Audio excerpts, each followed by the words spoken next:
maituturing po ba na psychological abuse kapag o under the VAUSI law, ito pong psychological abuse, matuturing po ba yan yung paulit-ulit na pagtataksil ng asawa? Kasama po ba yun sa VAUSI law?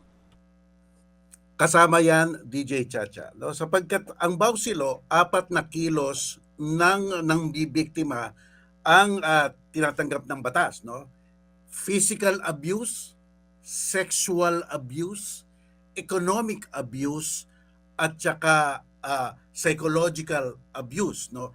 Yang sinasabi mong marital infidelity, pumapasok yan sa psychological abuse. At as a matter of fact, na desisyon na yan ng Korte Suprema noong 2024, no? Sa isang kaso, XXX versus People of the Philippines, 250219 GR number. Ang sabi ng Korte Suprema, malinaw na malinaw, ang psychological, ang marital infidelity ay isang uri ng psychological violence doon sa babae. Mm-mm.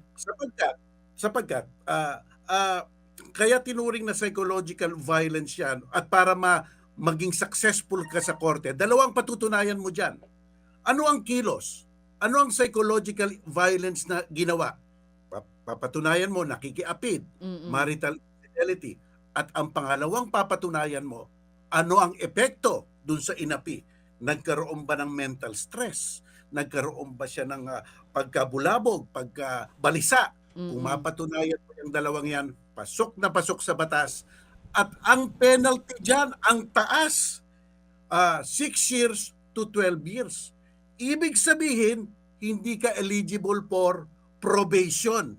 Alam mo kasi, DJ Chacha, basta't probation ka, pwede mong sabihin sa korte, Your Honor, first time ko lang ito, pwede bang imbis na ako ikulong, mag-community service na lang ako? Walang ganon. Sapagkat lampas sa 6 na taon ng penalty, kaya kulong ka kaagad.